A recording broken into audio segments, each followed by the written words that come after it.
Okay, greetings everyone. Today is we have Lovro here. He's going to conduct a workshop about prep time and strategy. So thank you for coming and making this possible, Lovro.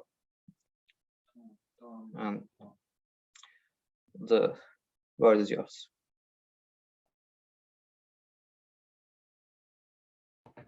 Thank you for having me, guys. It's a pleasure. So today we're going to be talking about prep time and strategy, and the way I kind of envisioned it is I have a short presentation, maybe about half an hour or something like that, where we're going to talk mostly about how to do this in theory. I'll try to be as practical as possible in terms of that I give you like concrete advice on some of the stuff you can do while you prep and while you think about strategy. But of course, if you guys have your experiences that you want to share, or like your questions, this is always welcome, and I think it's going to help us out to figure out how this can be of most value. Okay, so I'm going to start, and the first part kind of focuses on prep time. The second part focuses on strategy. If at any point you maybe have a question or something, feel free to interrupt me, just like ping, and we can discuss the subject in more detail. Cool. So let's dig in. So these are the three things which I think are kind of crucial for when you're prepping. First, to predict the debate that is going to unfold. Second, to kind of like neutralize the other team's arguments even before they have a chance to run it. And then third, weigh the case you'll bring to the debate.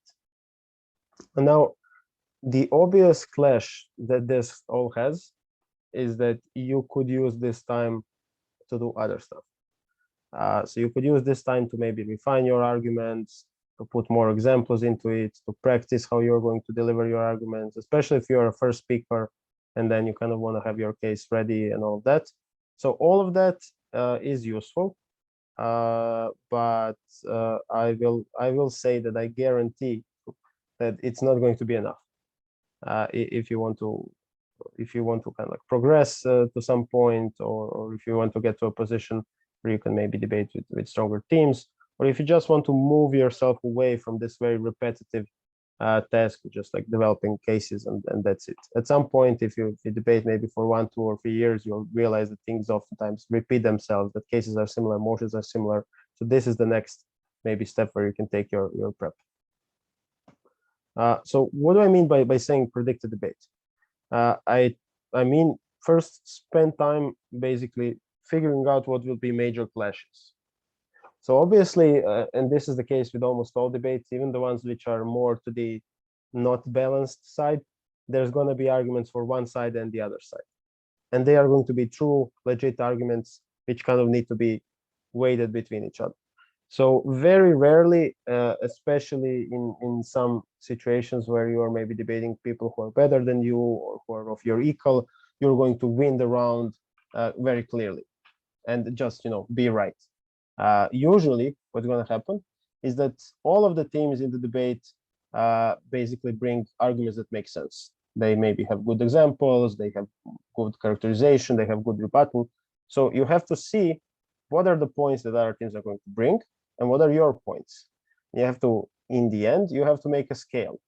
There's going to be some things which maybe are in favor of the other teams. There are going to be some things which are in favor of your team. Your job is to basically win the debate with even the slightest margin. Obviously, the bigger the margin, the more you win. It's bigger, like in every other sport. If you win 3-0, it's better than winning 1-0. But it's also good if you win on penalties in the end. It's no shame. So you're going to try and figure out basically what framing and what arguments teams are going to be using in debate. And if there are kind of like uncertainties, you will try to resolve them or minimize the effect of the resolution on your case. So for example, if as closing, a model kind of defines your stance in the debate, obviously it will be interesting in this one. So you will find, solution A, what if the opening defines it as this? Solution B, what if they define it in another way? So all of these things is something which is useful for you guys to spend time in prep. And I put an example here. So it's in post-COVID world. So maybe this is already, hopefully now. This house would significantly tax tourism in big tourist cities, Amsterdam, Prague, Barcelona, and then like to tax means kind of like peer-to-peer renting. So this is Airbnb tax, low-cost flight, and overnight stay taxes.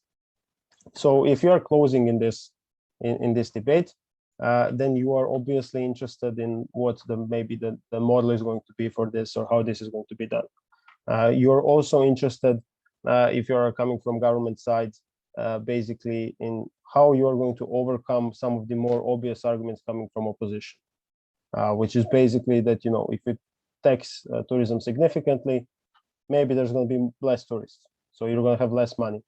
And how does this impact your basically your city, maybe your finances, your people, etc., etc. So when you're prepping for this, you already know what are the arguments which are going to be presented from the other side. And then your job is to figure out basically how you're gonna overcome this, and how you're gonna present maybe some of your benefits, such as maybe healthier tourism without so much like overcrowding, or potentially like a better housing market, because you're not going to have so much demand for only tourism, but maybe for renting to people who are living in the city, or potentially rebranding the city in some other way, etc. How you're going to weigh this against some of the negative outcomes. So to use a little bit of debate lingo, what is the comparative? Comparative is we have prep A. In prep A, we only talk about why this is good, because there's not going to be as many drunk tourists who are going to destroy your city. In prep B, we actually say, okay, this is one piece of the puzzle. We are going to lose some of the stuff, right? If we do with this motion, do with this policy. So where is basically, why is it still worth it to do this? So why do the benefits outweigh the negatives?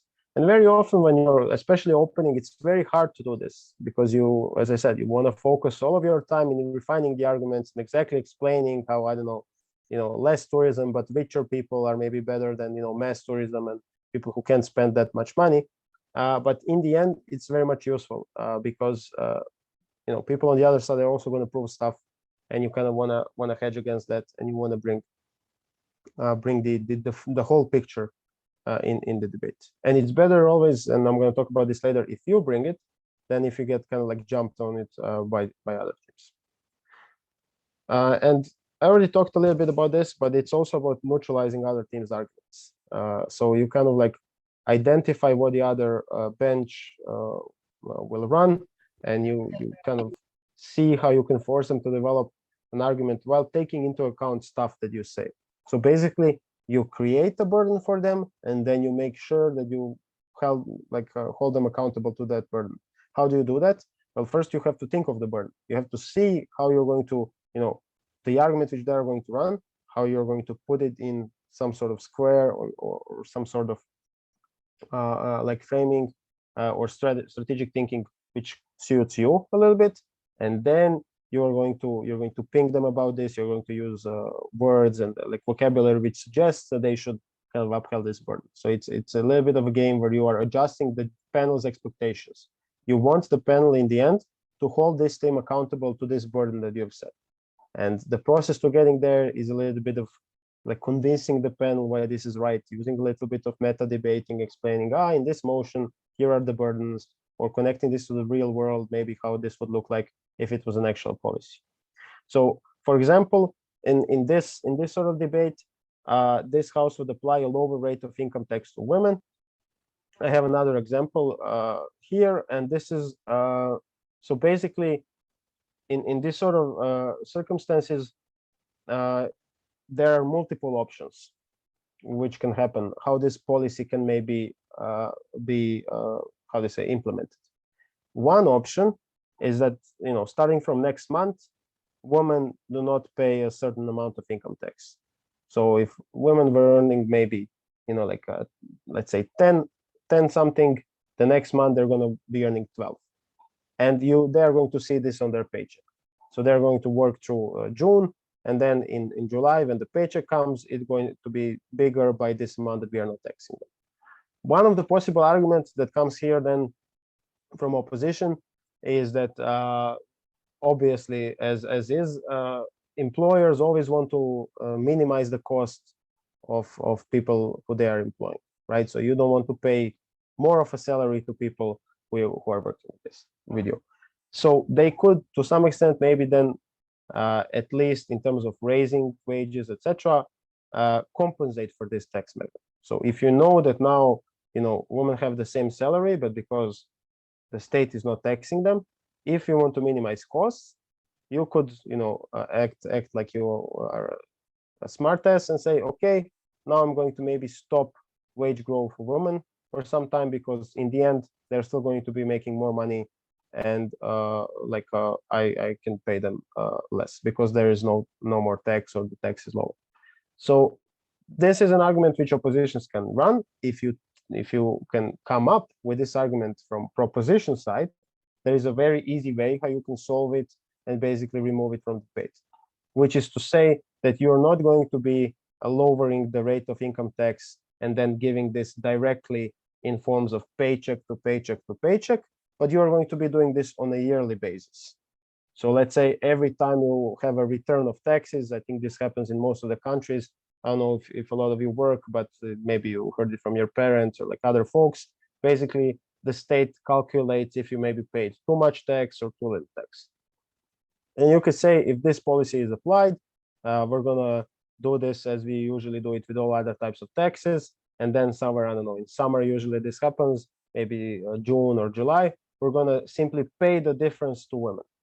So women are basically gonna get the whole amount of the tax which we are not charging them at once. And this then removes the ability from employees to kind of like play dirty or maybe lower the wages. So this shows you how you can strategically outframe some arguments in framing if you are able to think about them or figure out that this might be a position which the opposition is going to basically take. This is more of a model point or how you frame the debate, but it applies in every other aspect, and we can discuss if someone has maybe some other aspects there. Is this clear for you guys? I've been explaining this maybe before to some other people. They found it complex, so I've tried to be as clear as possible, but just want to make sure if someone has questions on this example, maybe we can go over it a little bit more. Okay, cool. If you guys have questions about anything, just like don't be afraid to ask. I'm always happy to repeat it. No problem. Okay. The third thing is weighing the arguments you bring. And obviously, all of you do weighing to the extent you can. You know this is a good thing in debate, right? Everyone does. What I want to encourage you is to think about weighing in prep. So to think how you're going to weigh arguments when you are preparing arguments. To have a sense if the argument is weak, to have a sense if the argument is strong, to have a sense when you're thinking over the opposition or the other teams are going to run, how does your argument fare with this? To not only dedicate prep time to analyzing stuff, so how are we going to build the argument, but how are we going to compare the arguments? And discussing this in prep time actually increases your ability to then weigh in debates a lot. And basically you can explain, how this is a kind of like a unique way of achieving a goal that you then weigh compared to maybe other goals, which are also worth achieving. So I put an example here. This house prefers a world where people can't lie. And one of the first things which governments are going to run in this motion is basically, in court cases, people are not going to be able to lie anymore, and this is going to solve maybe a lot of the stuff where people are maybe wrongfully jailed or where people are not jailed and they should be. So this is going to solve a lot of the crime. So obviously, if you are then talking about this from opposition point of view, you would want to weigh in to which extent this argument fulfills the goal. And how would you do this, or how would you discuss about this in prep time? So you could say, okay, maybe people are gonna not be able to tell tell a lie, but we would presumably still have things where you don't have to testify about yourself, where you don't have to testify maybe about your family, like the Fifth Amendment, which they have in the United States. So this, reduces things a little bit. You could then still say, okay, but maybe we're not gonna have, not all cases are basically solved only through the court admission or statements, but some are actually solved through concrete evidence. So you are taking away that piece of the puzzle as well. Third, you can say that there's a lot of things where you can't just ask, did you do it or did you not do it, because there's a lot of context and there's a lot of legal intricacies, blah blah blah. So you first think in prep how you're going to limit this argument, and then obviously on your side there are other arguments too in opposition which you can run, and you can say lying basically helps you, I don't know, raise kids or talk to kids when they are little, the white lies. I don't know, Santa Claus, but not only Santa Claus, but when you explain complex things which kids can't understand. And then your job is basically to see where does this argument, what are some of the stuff with which it can be attacked. Maybe people are going to claim, this is not great because kids are then going to get used to this process of you dumbing down things, not explaining the whole picture. They're not going to be, very prepared maybe later in life. So you have to deal with this, and that both of these arguments have some sort of value. But the end value, and this is usually how most debates end up, and then you are risking the judge giving it to other team. You don't have a clear comparison. So people don't come and say, look, they've proven that to this and this extent, they're going to solve more crime. We have proven from opposition that to this and this extent, we're going to lose some of the tools that we have, or some of the quality in terms of upbringing people, etc., etc. And then the weighing part is oftentimes missing, where you say, here is why bringing kids up better is more important than solving crime in this case. And then a minute and a half of explaining various different metrics. Maybe one is more short-term, the other is more long-term. Maybe one can be reversed and the other cannot be reversed. Maybe you have other ways in which you can improve some of these things, etc., etc. Maybe it affects more people. Maybe the impact is bigger. There are various things how we can weigh. It's important to recollect this during prep time and prepare yourself for the fact that you're going to, most likely in all of the debates, you're going to have to weigh something. And then, if you prep for this, it's usually a lot easier than if you don't prep for this. It's very simple. I know it's not easy to think and carve out time from your prep time to do that, but it's something which you practice, which you get better at time, and you kind of have to set this goal with your partner, and then when you are able to do this, you get better and better, and this becomes normal for you. This is mostly the part about prep time. So maybe we can take a question if someone has a question about this, what I've been saying so far, or if you want to comment something, and then we can move to the strategy part.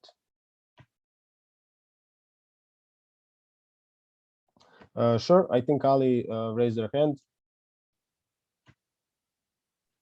In prep time, we tend to get a tunnel vision to only find our arguments, and it is hard to determine whether it is objectively good or not. It is hard to be judgmental towards our own arguments, and when it is easier to see why the other side's arguments are wrong. Do you have any advice towards amending this issue? Sure. I think an easy fix, or not an easy fix, but an easy way to practice this is to cap your prep time to 10 minutes. So imagine you're doing a spar, or you're debating with your friends, or I don't know, maybe you're at a tournament where you just want to practice stuff, and you put a stopwatch and you say, after 10 minutes, we stop prepping our case, and we bring rebuttal to our case. And you spend the next 5 minutes rebutting your case. And then, I think you're going to see that there are some ways in which you can rebut your case. And then you're going to know that this rebuttal exists. So when you're going to be delivering the case, either there are two options. One is you still deliver the same case, but you know that there is viable rebuttal to it. So at that point, you are probably going to, in the long term, figure out, maybe try to, see how other people run this argument, maybe look at the motion, or maybe read something and then see how you can repair the argument. Or a better, more quicker improvement tactic is that you're going to come up with a way of how to improve the argument right there at the spot. You can even take turns, maybe you can ask your partner, can you rebut this argument right now? And they are rebutting it. And then you're thinking in your head, okay, this one, okay, I have an answer to this. I'm going to include it preemptively in the analysis. I'm going to say, you can't run this because of this and this and this, and I'm going to be delivering the argument. So this is one way to do it. The other way to do it is, you said that it's easy to identify some of the maybe wrongs in the other people's case. And that's cool. If that's easy for you, I think that's a good thing. You can then cap your prep time at 10 minutes and then say, let's weigh. So, let's weigh some of the rebuttals they're going to bring at us versus some which we are going to address to them. So I think capping prep time is certainly one of the ways in which this can be helped. I think also separating prep time as practice. I wouldn't usually recommend this to be like long-term solution, but you can separate prep time. You can even prep other sides. So one of you prep proposition, the other preps opposition, and then you come up and then say, okay, this is what I came up with. Let's see how we weigh this for prop side. Let's see how we weigh this for op side. In this case, I think long-term, you kind of lose this tunnel vision, and you kind of like get into this mode quickly. I had another question. This was sent to me in private. How can we weigh non-consequentialist arguments, I think, especially against the practical consequentialist arguments? I mean, very similar to how you would weigh, let's say, normal consequentialist arguments. There's always a criteria. When you weigh whether it is more important to maybe have a bigger, bigger economic growth, or to have more equality, or when you weigh whether it's more important to have less of an inflation, which is very relevant these days, or more of economic growth. There's always trade-offs.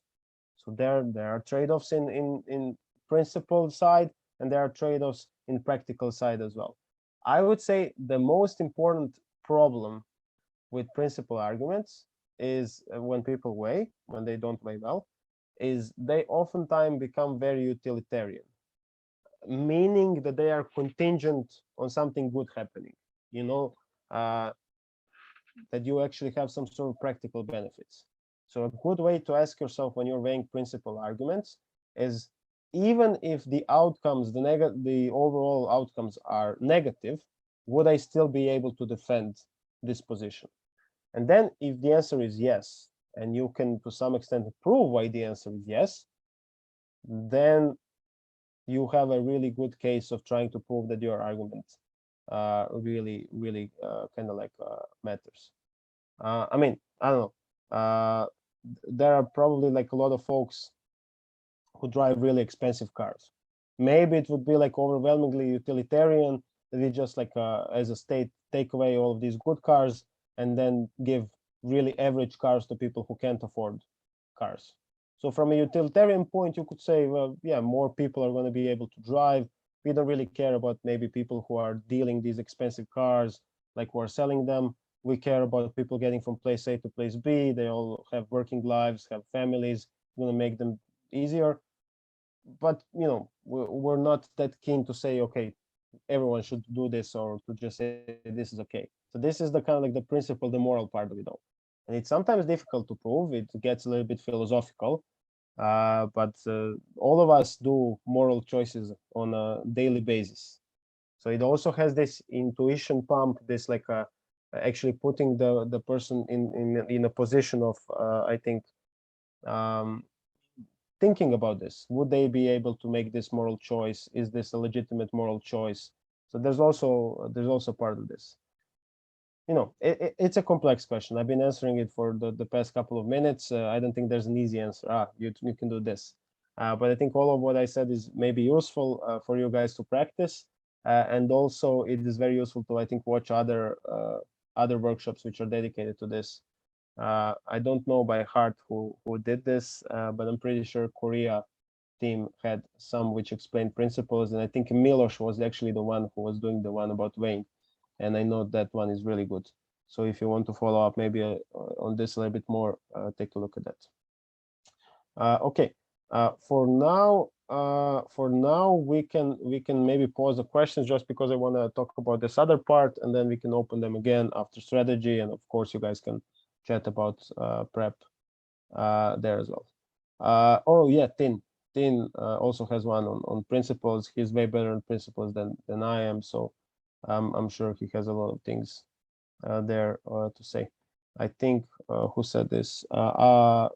Ali, maybe if you have a link, you can post it also in the chat so people can see that if they want. Okay, but good questions, guys. So what about strategy? I've separated this in like 3 parts: ground rules, components, and active strategic thinking. It sounds complex. I kind of wanted it to be like a little bit fancy, but it's really not. Maybe I should change it to something simpler. I think you're gonna figure out that it's really not that complex in theory. In practice, it takes a lot of, I think, prep and experience, but it's not a problem to get there. So what are kind of like key elements? And this is very theoretical, but we're gonna get into practice ASAP. First, considering all options when comparing strategic choices. The second is thinking of all potential effects a strategic choice has on you, because you're making a lot of strategic choices every time you're debating. Third, being able to modify strategy and utilize game theory in a way. Game theory is a fancy expression for taking into account other people's actions when you are making an action. You know, it's kind of like that game. You know, I don't know if this exists in like all of the cultures, but when you are putting numbers, you know, you can do like 3, 2, 1, and then, you know, you say either you are odds or you're even, and then depending on what the other person throws, and if the result is odd or even, you either win or lose, right? In this case, you don't know what the other person is going to put, right? So it's not complete maybe game theory. But imagine if you had the knowledge, then obviously you would adjust your position every time so that you would win, right? So in debating, similarly, you are trying to figure out what the other team is going to put as their strategy, adjust your strategy according to this, and it makes you a much better than suited for developing your own strategy. So what are kind of like components of strategy? One, modeling the debate. We already talked about this. So we already talked about this through the case of lower income tax on women, or even in the case of like the COVID thing. But I'm sure all of you or most of you have been involved with the debates that require the money. So the question here is, how can we realistically kind of like minimize uncertainty and potential challenges? You always want to minimize the arguments which other side is going to bring. You always want to challenge some of the stuff which is useful for you to challenge, etc. The second one is framing. So what are your strengths, weaknesses of your side? You are going to know strategically, then there is going to be some arguments which are better suited for you, some which are worse suited for you. So this is normal. So in this sort of situation, you want to put the framing in such a perspective where this is more useful for you. You know what a good example of this is? All of the movements debates. So all of the movements debates, I think you've seen this a lot, maybe with feminism, with religion, with LGBTQ, queer, these type of debates. There's almost always one side which is more either radical or more extreme or like more hardcore in a way. And this is the side which kind of caters to really people who are either really religious or who are really committed to some of the causes which I've mentioned before. So if you go with one side, you're going to maybe increase the amount of time they dedicate to the cause. We're going to increase volunteering, donating, and maybe they're going to be really motivated to do some sort of ground campaigns, etc. And on the other side, there's a general public whose attention is split on a lot of different issues. So, you know, your average person in almost all societies doesn't have one focal point. And it's not like maybe a cause, it's not necessarily religion, but it's multiple. They have a family, they have a job, they're interested in politics, they pay attention to sports, blah, blah, blah. So no, they're not as dedicated. And the debate is almost always which side is more important, right? Is it the people who are really hardcore in believing something, in standing up for a cause, or it's the general public maybe who can then vote this issue or not vote this issue, or where you have a general pool of money which is bigger than only in the core of the group, etc., etc. Almost always you can identify this as your strength or weakness, and you can do the preemptive. How are we going to focus our strategy so that we can like win when it comes to this clash? The third thing is basically engagement, and I think this results to formulating rebuttal. So, you know, you have to strategically think how you're going to do rebuttal. Oftentimes, what people miss here is that they do not see how a certain line of rebuttal affects their own case, and they don't see how that case is, how the case can be inconsistent. You know, if you do that. So let me go back to this motion because I think it's going to be useful. So here, if you're framing from government is we don't want big massive tourism, but basically we want tourism which is sustainable, maybe people who have more money, etc., etc. Then you can't attack opposition when they are kind of like saying, you know, overall tourism is going to decrease, this is a bad thing. You can't say, oh, but these cities shouldn't count on tourism, they should be counting on industries, or they should be counting on some other branches, maybe agriculture, services, IT, banks, blah, blah, blah, right? So you want your rebuttal to kind of be holistic in the context of your case. It's okay to then put a rebuttal and say in more nuanced terms, we don't want massive tourism, which is low value, where people don't spend a lot of money, where they are mostly kind of like focused on stuff which doesn't bring a lot of value to citizens, but they give a lot of money maybe to big companies such as like Booking, Airbnb, or like airline companies, and they don't like spend money in local artisan shops or maybe restaurants, etc., etc., right? So the difference I think between the two is very clear for you. I just want to make an example, but it's very crucial that the line which you are putting in rebuttal actually adds context and adds kind of like framing and the whole story thing to your case, because then your case becomes believable. And I think everyone who has judged somehow was found in a situation where people were contradictory on that front. And at that, I guarantee at that point, you believe the person less. When you found out, you know, on one hand, they're saying something when they need to, you know, analyze. And then when it comes to rebuttal, they can like flip a little bit or something changes. So very important to be consistent there. Similarly with POIs, but with POIs, I would mention the first thing is never ever reveal your case if you are closing through a POI. This is just a bad idea. Opening will be very glad to take it, and they're going to develop this, maybe not as good as you will, but they're going to develop it enough. Just touch it a little bit, and then it's going to be hard for you to sell it as an extension. So just don't do that. One exception maybe is if you are closing government and you are asking a POI to the deputy leader of the opposition, because by then opening government does not have a speech anymore, so you can then flag your case. The other strategy, important point, and depending on where you are in debate, you can use it and see how it goes for you. And you should definitely have it in your toolbox, is when you are opening, how to use POIs then. And there are multiple options here. You can either kind of reassess what your case has said. You can do this in situations where you think that some of your points maybe have not gone answered enough, or that maybe the debate has taken a focus on other things, but you still want to make sure that the panel weighs your contributions, and then you're going to kind of like repeat your points and say that they haven't been answered with. The other thing is that you can probably weigh between benches. So you can, say, okay, we were opening, our closing basically said this and this. This is not a meaningful extension, or here is why our case is more important. So you can do this. But the most important thing is that you really ought to take your time with POIs, because POIs are very easy for people to listen if you do them well, because it's 15 seconds of you speaking.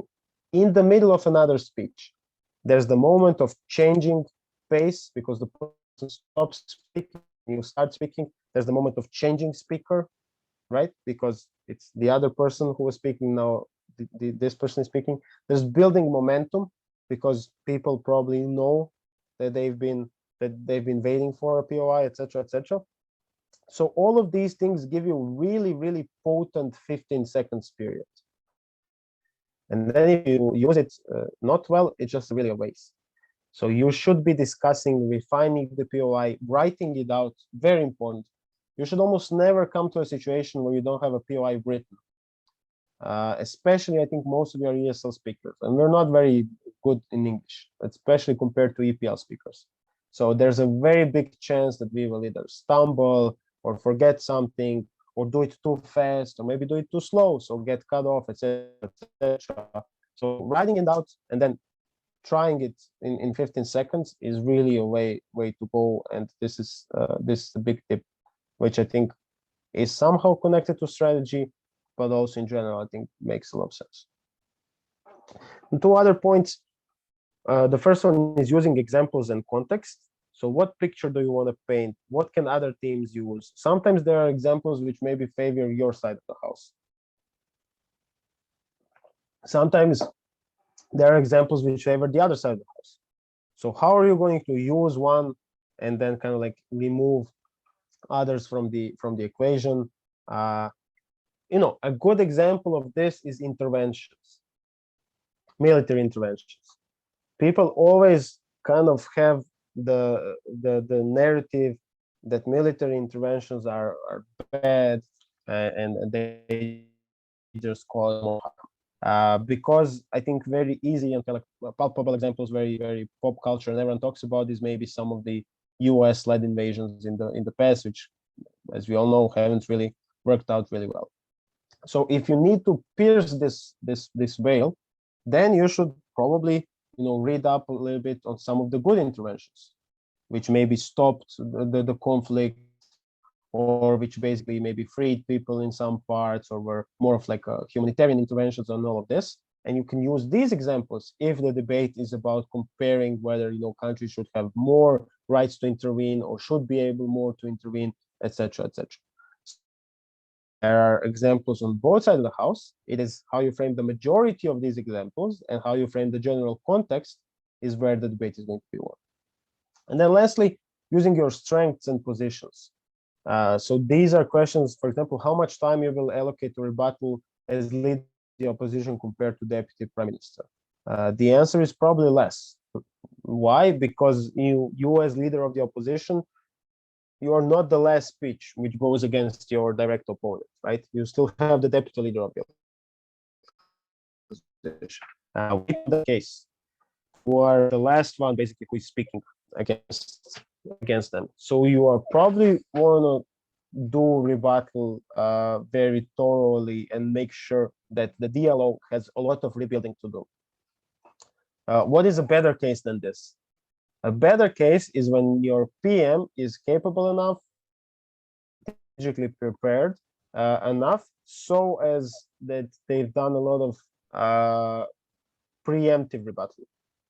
And in these sort of circumstances, when they've done a lot of preemptive rebuttal, then that means that the leader of the opposition has to respond to your case a lot. And then you as deputy prime minister potentially can extend the case, bring in new arguments. So this is always a good position to be in, but it doesn't always happen, unfortunately. And the second thing which I put here is being careful when you kind of want to burn as much ground as possible versus carefully framing the debate at length. And I would say, maybe to answer one of the questions which we also previously had, that this is just my vibe. Like, don't quote me on this one. Maybe I'm wrong about this. And as I said, go look at Teen's workshop. He's going to be better at this. But with principles is, for me at least, almost always the vibe that I kind of have to dedicate a lot of prep time and a lot of speeches in terms of proving them. While with, I don't know, if I want to go with a more utilitarian practical case, then I can run, a couple of arguments parallelly. I don't have to maybe, prove all of the mechanisms or all of the weighings or connections as much. I can leave some of the stuff untouched and then see how they will respond and maybe get into more detail if that's necessary. So that's one of the examples. But also, maybe you see two different ways which debate could unfold. One is a very kind of like complex case, which takes, 10 minutes to develop, but is really strong. And the other is maybe like, putting 5 different things, which are kind of like small benefits, but they add up. And then you can see, you see who is your, especially if you know who is your closing team, what are their strengths, what are their weaknesses. You see how you're going to position yourself. This can also work from closing. You see how the opening has approached the case, and then basically you kind of, think, okay, well, they've developed 3-4 different things, but they haven't really gone in depth. Maybe I can develop this one thing really in depth and then weigh this against my opening, and then this maybe fits perfectly as rebuttal as well to opening opposition. So let's do that. So yeah, this actually leads me to the next point. This is like the active strategic thinking idea. And the idea here is to include the following information and more in your strategy. So first, strategies of other teams and their relation to your strategy. You have to see what the other teams are basically going to run. One example of this, when, for example, this caught me and Tin when we were debating off guard, was, I believe this was like a EUDC, Athens EUDC. And there was this one motion about people preferring to buy local. And I think I can't remember the exact phrasing, but you can find it. So Athens EUDC, the 2019, one of the in-round motions. And it was people preferring to buy stuff more locally. And then, our perspective then was just like, whether we should be more for like maybe global trade, lower prices overall, people maybe, being able to buy more with their money versus buying more local goods, which is good because of the environment, blah, blah, blah, blah, blah. And then opening opposition came and put a totally different frame to the whole debate, which was basically, if we take a look at this strategically, this means that we're not going to import as much stuff from developing countries. And this is going to basically harm their economies. So, they totally changed the aspect. What we did then was we tried to adjust to this. So we tried to find some, benefits to this. We tried to minimize the impact this had, all of the classic usual stuff we did. But we were still kind of like caught off guard. So when that happens, I mean, you can try to be really agile. You can try to think on your feet. You can have a lot of kind of like experience. This, makes it easier. But almost certainly this is going to happen from time to time. Teams are just going to outsmart you, and you are not going to see this in prep time, blah, blah, blah. The idea is to not completely eliminate this and become like the ultimate god with which like knows the whole debate, how it's going to unfold, but to minimize this, to minimize. And when you realize that someone had a strategy you don't know or you didn't think of, to like, input this strategy into your debating perspectives, to see how you can use this strategy when you are prepping, and to basically see why you missed this in your prep. And then you'll be able to incorporate, I think, better other strategies in your prep as well. I think secondly, relative strength of other teams and special consideration of the placement relative team, so relative to your team. So basically this means, if you know that you are closing opposition and it's a finals, and I don't know, opening opposition is really strong, you're not going to be focusing that much on rebuttal against the government bench, because you know that you have to focus on winning against your opening. So I think you realize more or less this intuitively, but also actively putting your strategy there in prep time and then throughout the debate is also important. The third thing is how damaging and relevant you find other teams' content and your own. So, you know, especially when it comes to your extensions, you know that other teams basically put damaging content that is in front of your extension, and you have to kind of like overcome it. And then in these sort of situations, you have to figure out how it is, what's more important. You have to do like some sort of triaging. You can't respond to everything which is said in debate. You have to say these things are less important because of this reason. I'm not going to be able to respond. These things are maybe more important. If I respond to these things, I've taken down basically a majority of their case, and this is enough for us to win, etc., etc. So you can use this weighing lingo, weighing language as you go. I think what's also important is in what position you're speaking and what is the best role for you given the debate, right? So if you're speaking in the position of deputy on the first half, you can focus more on, you know, achieving these bigger strategic goals, seeing what rebuttal is going to be, etc., etc., because the other person is the one who is delivering the arguments, and they are actually writing this down into their piece of paper or, you know, laptops or whatever they are using. So you can be this person. For example, when it is about writing, when it's about closing, you cannot expect from maybe member of government to respond very, very well to deputy leader of the opposition. Why is that? Because the speech happens one speech before them. So they're probably likely spending a lot of time on trying to, you know, finalize their speech. So they can't be listening very, very active.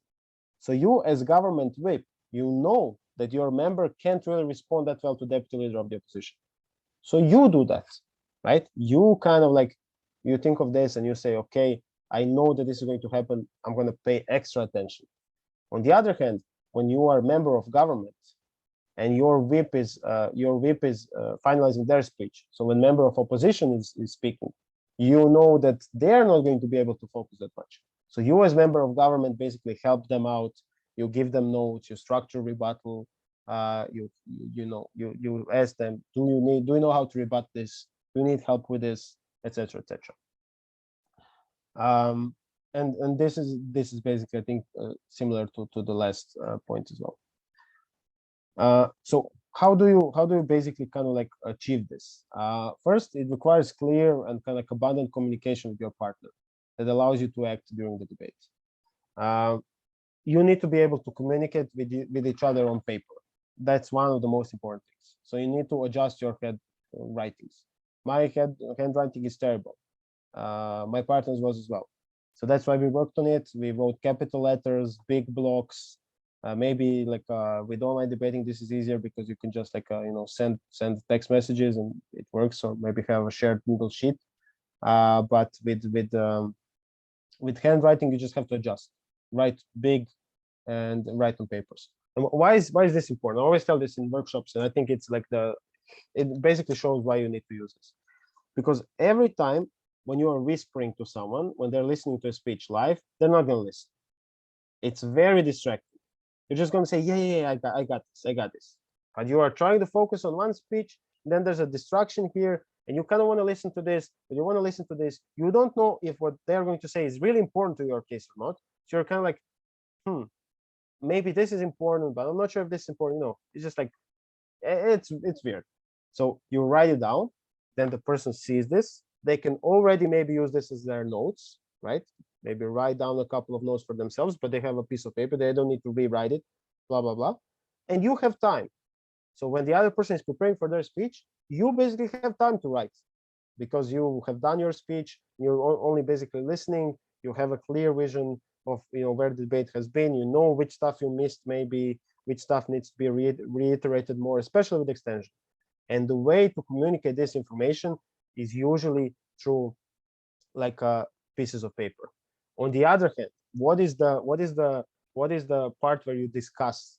The part where you discuss about our strategic choices. So these are like changing your arguments, changing your cases, changing your extension because someone maybe stole a part of it, etc., etc.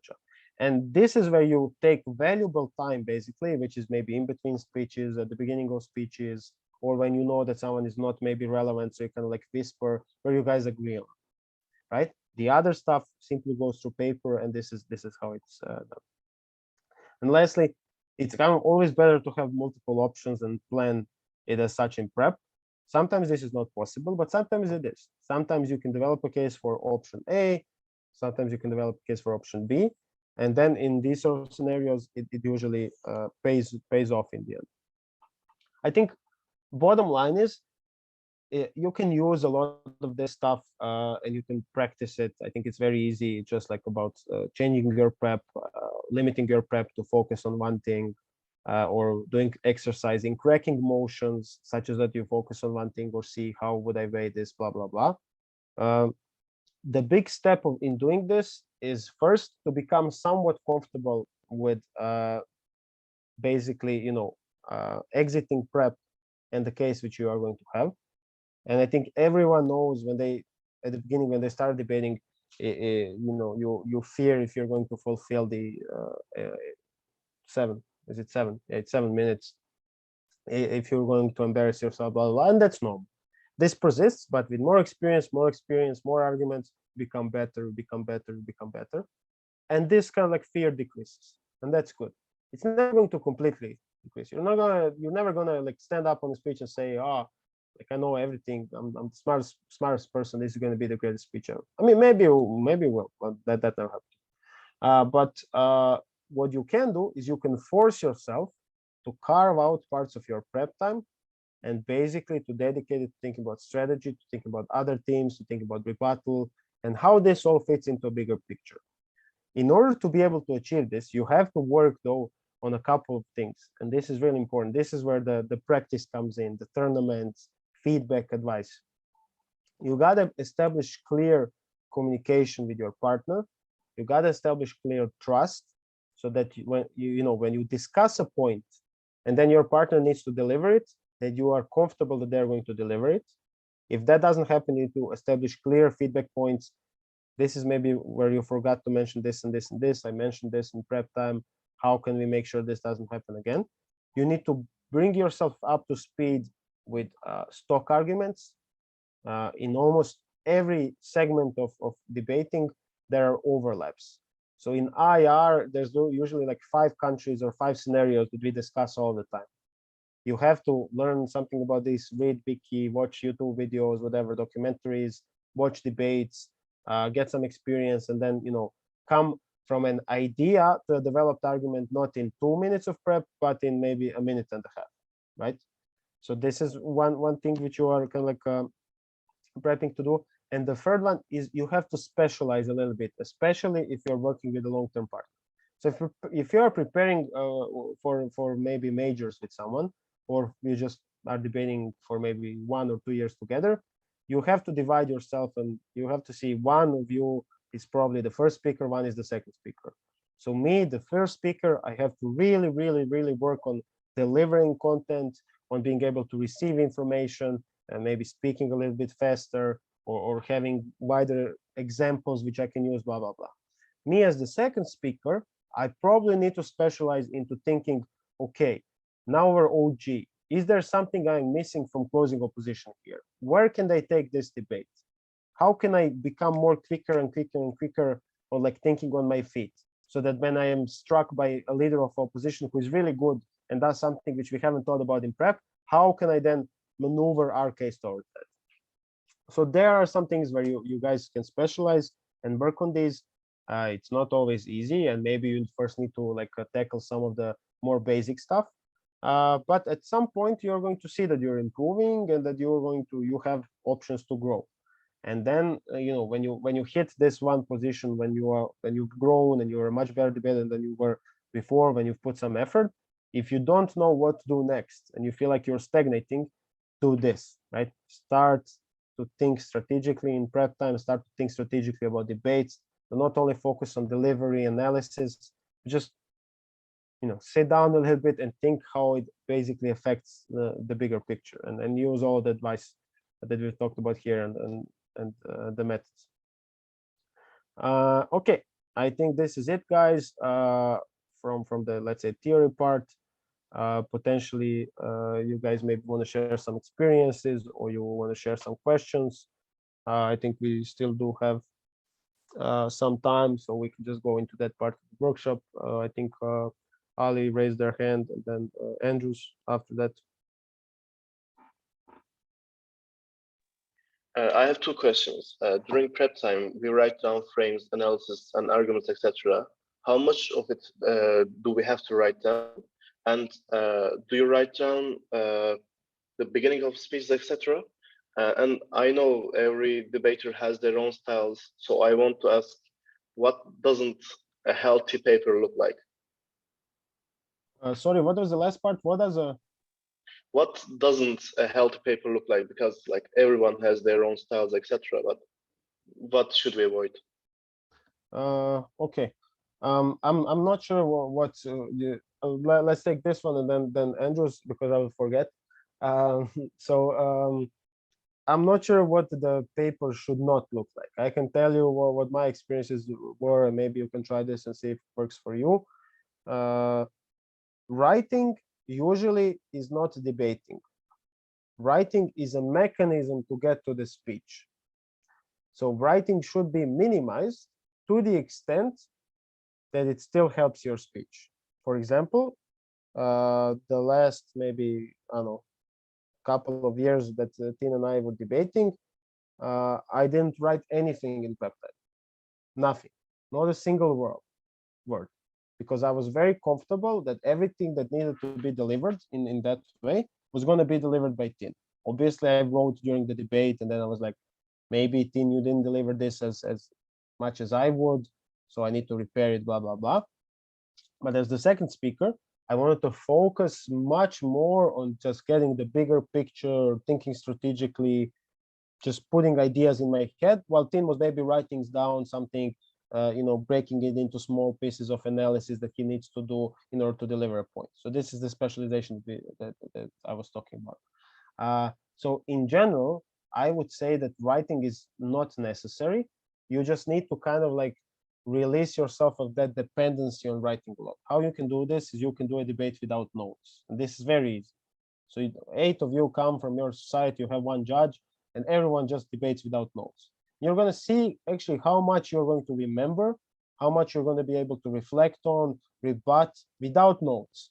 And at that time, you realize that maybe the dependency on notes is not that big. I'm not saying like throw away notes and never debate with notes ever again. That would probably be a little extreme.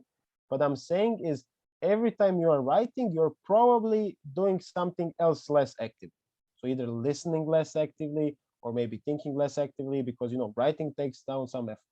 So it uses some of your time, some of your potential. Everyone is going to have their like a sweet spot in between there.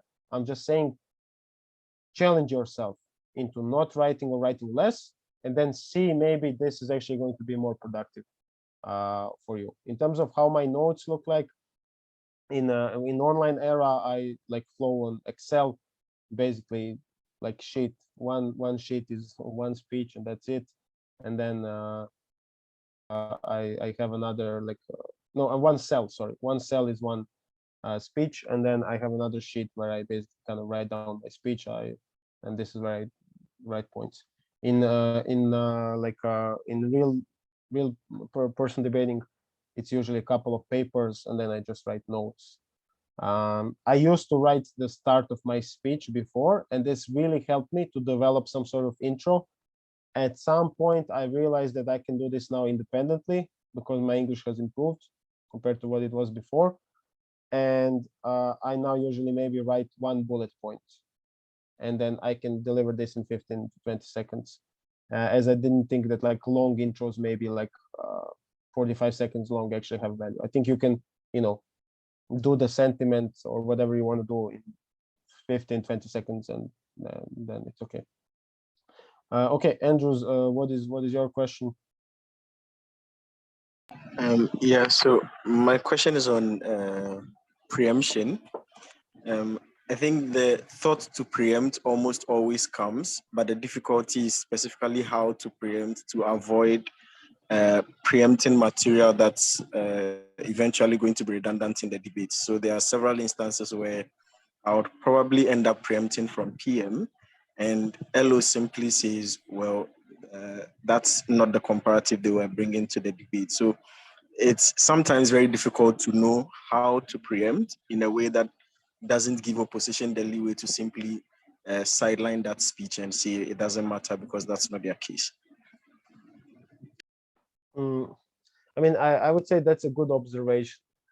I wouldn't say it's any more like difficult than arguments, because you can have a lot of arguments and you always kind of have to weigh which are more important or less important, specifically if you don't want to get extended by your closing, right? But in these specific circumstances, I would say if you know that this is something which is really important and they're just trying to get away from their burden, then potentially try to call them out on this. But if you really miss and preempt something which is not the comparative, I don't know, then probably maybe you missed. How to do this more effectively, I would say, is to maybe see how good you are at guessing all of that with recorded debates. If you have that time, it might be a little bit time consuming. So you are maybe opening government and you are prepping case and you're trying to preempt what the opposition is going to say. And I don't know, you're watching some out round of majors or something like that. And then you see what opening competition actually runs. And you see how off or on you are. It's not going to be a perfect feedback to you because maybe they are also wrong. Maybe they also didn't run the right case, but it's going to give you big feedback in terms of, okay, this is a relevant point. I didn't run this. So, I didn't preempt this. So if I did my preemption in a real debate, they would probably say, this is not relevant. Here is what we are going to run. So I think this is a really good exercise if you want to get better at this or see where you are. I think right now. Okay, let me check the chat. That's Ali who was writing there. Okay, I think we have another hand. I think it's Andrews. Go ahead. Sure. Just to check if I'm still audible. Yeah, you are. Awesome. So I faced a challenge recently where you, for instance, it was a specific motion about whether there should be national referenda on resource extraction in specific countries. And then for us, the comparative was probably going the status quo way where politicians decide, have these long talks and contracts and deals, and then end up awarding these contracts. But then OP frames it in a way that says they oppose national referenda, but they support local referenda for the specific communities in which this mining is going to happen. In all honesty, I think the OP comparative in some ways is a legitimate comparative, but it's also moved away given that from OG, that preemption didn't come up. And so in such a situation, what do you do? Because it then becomes difficult to sort of get back the whole 7 minutes that you had wasted. So how do you deal with this from DPM in terms of weighing, in terms of trying to save the comparative again? I mean, but you were defending holding referendums, or? Yeah, we're defending national referendums, and then so we thought the alternative would be politicians making the decisions like they always do, but then OP says their alternative is local referendum for specifically the communities in which the extraction is going to happen, as opposed to everybody in the country having a say, because those communities are probably going to have their interest less valued, less prioritized, etc. Okay, so I think two or three things here. First, this looks like it's gonna become probably a messy debate, because CG and CO can kind of run both ways. They can either say we accept the comparative local referendums or not accept the comparative local referendums, and then you're going to have some sort of meta debating about whether this is in the format, not in the format, whether this is legit alternative, blah, blah, blah. I can already see this happening in the debate. Probably maybe this was the case in your debate as well. You can tell me if it was. But what I would then say is I would flag this. Like from DPM, I would flag this is going to become messy. We are the only team who respond to all of the cases. In the first speech, we responded to the case where the comparatives are politicians. If CEO would like to engage with this, please let us know right now, and we can respond to some of the questions, etc., etc. We're going to be happy to ask POIs if they decide to run with this comparative. We think it's the broader comparative where ops take more burden and is the one which is justified.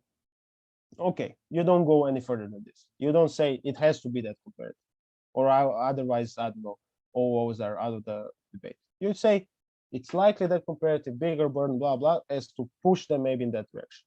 But the second thing is, when they are defending local referendums, they're probably agreeing with you like 80, 90%, because they're saying, politicians bad, local people should have a say, it has an impact on their lives, blah, blah, blah, blah, blah. So the only connection which you kind of have to do to defeat that case is why it shouldn't be only local. And then you can say, okay, surely maybe this is going to have an impact only on local, mostly on local population, but here is why this is a big strategic decision. Here's why it's important that this has like a national voice in terms of maybe taxes or in terms of natural resources belonging to a country, not a community, or in terms of potentially the local community having maybe not as much benefits from this because like maybe some environment damage, but the whole country having a lot of like benefits from this if you're building a dam or if you're like mining something. So the only comparison which you basically have to set out in the second speech is why this is a countrywide resolution to do instead of a local one. So this is how I would pivot. So one, I would basically say that their comparison is probably not the most true in this debate, but I would still let it fly and see how other teams will struggle with this. You have a clear position from OG here. You set it out and then say, okay, but we're still going to respond to this. Then I would say I would set out the comparative why, in all of the things, it has to be a decision between kind of like local and it has to be a decision which is made on a national level, not on a local level, because of like all of the externalities and all the other issues. And then thirdly, I would probably rebut them through saying why local referendums are just bad. I don't know, more corruption or vice versa. Maybe they're going to have a lot of benefits, but what they are going to do there, because they're going to be employed locally, or maybe companies are going to pay for their land, but the whole country is going to be screwed up because of pollution or whatever. So I would directly attack local referendums as well. So yeah, I don't know if this sounds good or not. Maybe you can tell us more what happened in the debate or something. Yeah, this sounds good. And yeah, exactly what you described is what happened in the debate. CG agreed with OO, CEO also agreed with OO. So eventually it was a closing debate with most of them towing the line of engaging why local referenda are good or bad, and ditching the OG alternative. So I was just a bit confused because genuinely didn't see that alternative coming. So just a bit confused as to how to strategically engage that in a debate where you prep one legitimate alternative as a comparative that you're engaging with, but probably thinks of another legitimate comparative that you didn't seek. Okay, I mean, sure. I think in these sort of cases, so obviously the next time, I think, first of all, these motions, I don't know what was the exact phrasing, but should probably, if they are like, if the alternative is not very clear, they should be set out as opposed to or something like that. I think this solves a lot of the issue. Secondly, I think now maybe with this experience, when similar things happen, you're going to be able to maybe see that this might come up in prep time, and then right at the beginning of your speech, you're going to be able to say, I'm going to take a POI, like a point of clarification, if that happens, if you want to run local referendums, and then we can discuss this. I think it's a stupid idea because of this, and then they already kind of like have to go against this in their minds if they are trying to push this comparative. So you're kind of like screwing them, you're jumping them with this idea of maybe they think, this was a really good idea, we're gonna screw with the motion, and then you've listed 3 arguments why it's a bad idea or whatever. But yeah, other than that, I think it's just like a half open-ended motion. Sometimes teams can like use this to their advantage, but yeah, I think it's more of an edge case in terms of generally how we can preempt and all that. But it's good that you brought it up, because I think maybe a lot of people have had a similar experience. Sure, thanks a lot. No worries, no worries. Yeah, go ahead.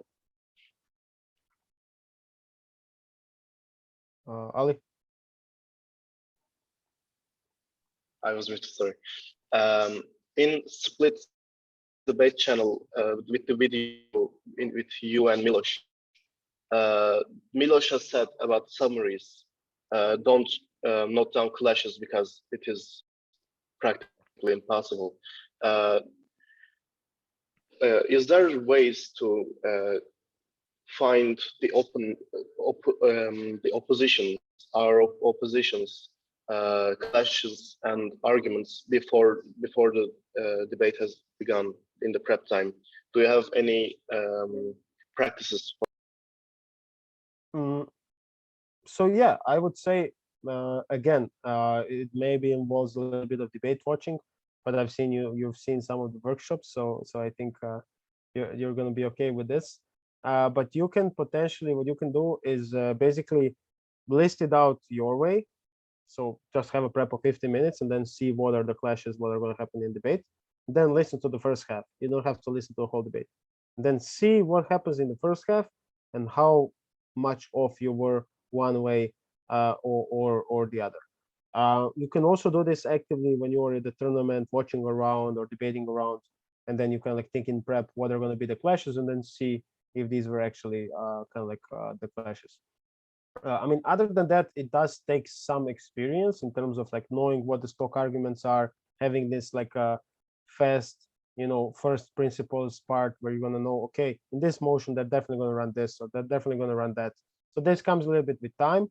But also, I think, I mean, this is maybe hard. It requires like a confidence, but at some point, I think this is boring, right? If you're not creating your clashes, and that's what I enjoy in debating most, when I'm like kind of like going outside of what is the common conception of, I don't know, this is how we debate econ, or this is how we debate religion, and I create my own clashes. I try to think outside the box. I see what people maybe in real world, which is maybe a little bit different than debate world, would think about this, and is this applicable? So this is one cool idea as well, maybe to just like combine what you probably read about in your local politics and politics in general, or sports or whatever, and try to see how this would be applied to debating. Sometimes, I often used to do these connections. I would just hear of something in uni, or read something, or just see something in sports or like other events, and then I would kind of like make a connection of this to something which I saw in debating. And usually when I made this connection, nothing was clear for me at the moment. But if I thought about it a little bit more, and then if another debate came, I almost always had a really good framing or really interesting strategic perspective or something which I could use. So at one point I was writing down these things, and I was just like thinking about them, finding out more about it, how I can use this, how I can package it into arguments, etc. So these two things I think are a good way.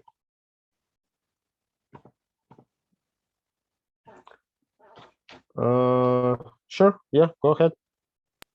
Yeah, I also like to do the same thing, but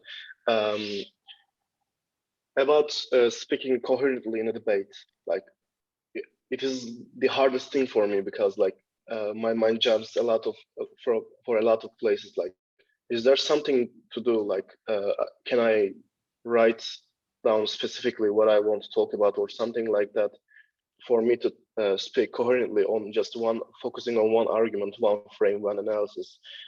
Is there anything to do about it in the prep time? I mean, not necessarily in prep time, but this is just practice, and you don't have to watch any videos for this. You take a motion, you are PM, you do PM. If you do this, like I mean, there are people who did this every day, even multiple times. I think this is maybe a little bit a lot. Maybe, I mean, if you want to do it, I think that's great. I welcome everyone who wants to like practice. But you can do it maybe once a week or twice a week. And then after a couple of weeks, you're going to see that when this becomes a practice of yours, and especially if you're doing some tournaments on the side, you're going to become better at this. You're going to become more coherent. You're going to waste less words, blah, blah, blah.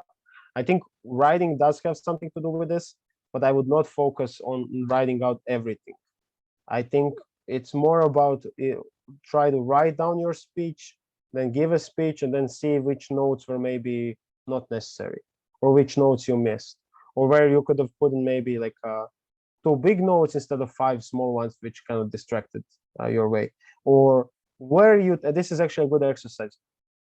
You, before you go and do your speech, next to each of your note, like points, write down how much time you're going to spend on each of them, and then see what the discrepancy is. If you write down 30 seconds and you end up explaining this in a minute and a half, then this is probably where you become less coherent and you can like start to, you know, not have a good flow. So maybe see if there's a pattern. Maybe this happens when you're analyzing something. Then if that's the case, then maybe work on this. Do the opposite. You're going to find out that some things you explain very clearly and very fast. So these are the things which you probably shouldn't be working on that much. Maybe there's differences in motions as well. Maybe you are good at explaining religion and bad at explaining economics, and then you try to do the opposite and all this.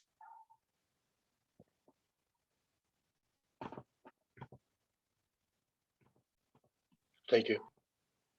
No worries, no worries. Okay, guys. Maybe if someone else has a question, we can take one more.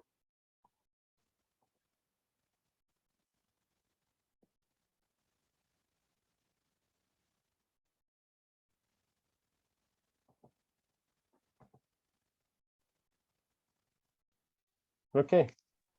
If there are no more. Okay. Sure, go ahead. Oh, sorry. Thank you so much. I'm Yuichi from Tokyo, and it's very late in night.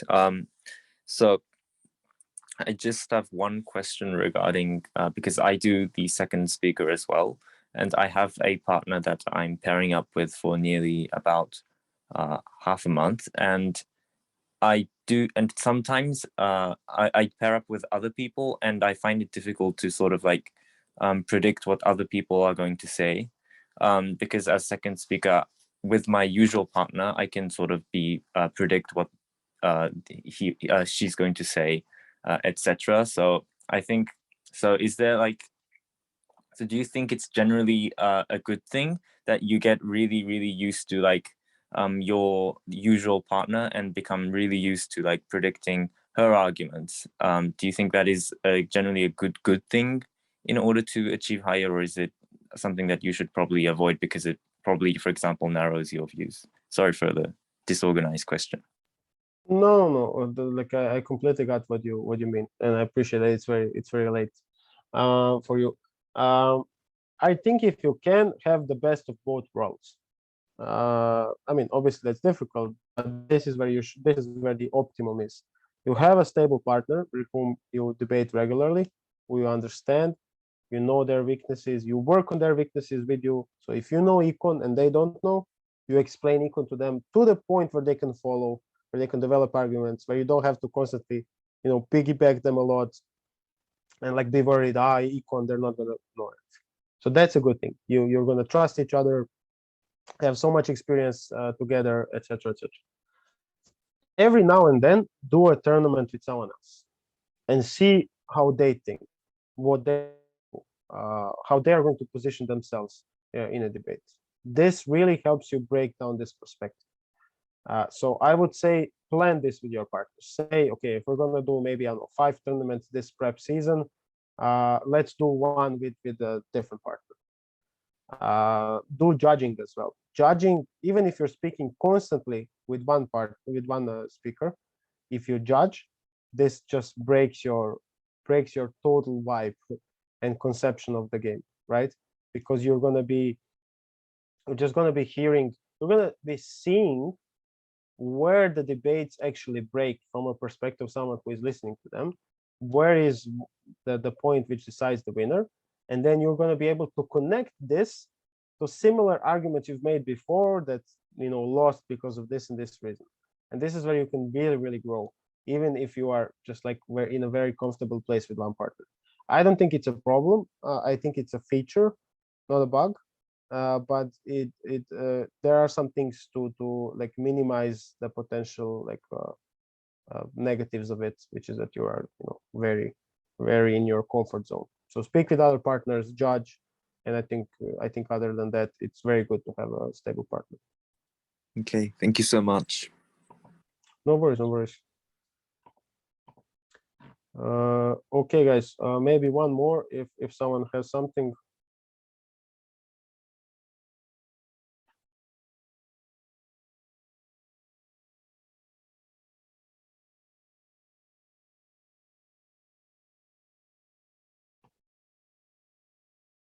Okay, if you come up with something, you can ping me, or even better, you can come to Sabancı and ask these questions, well, live, half live through Zoom. So I'm inviting everyone who still hasn't regged to reg for the tournament. It's gonna be on the 28th and 29th. I think I got the dates right of May. And I think people from the union and from Orcom are also here if you want to ask them something about this. But other than that, I thank you all very much for coming. Hope it was fun for you and maybe you learned something. And see you all at the tournament. And now I think back to Serhat and Orcom. This was a very informative session. I think everyone enjoyed, and I hope everyone enjoyed your workshop. If you want to get heads up for furthermore events, you should check out our Facebook page. And once again, thank you so much for making this possible, Lovro. And no problem, guys. How do you say, Tersha Kurlar to you. And I'm excited about the tournament. yes, we are very much excited. So see you in tournaments. Okay, see you too, guys. Everyone have a good rest of the day or night if you're coming from Tokyo or elsewhere. So yeah, Serhat, just maybe give people access to the recording in some way, but I'm sure this is going to be uploaded to YouTube or something. Yes, People exactly. can see. Okay, thank you all, guys. See you.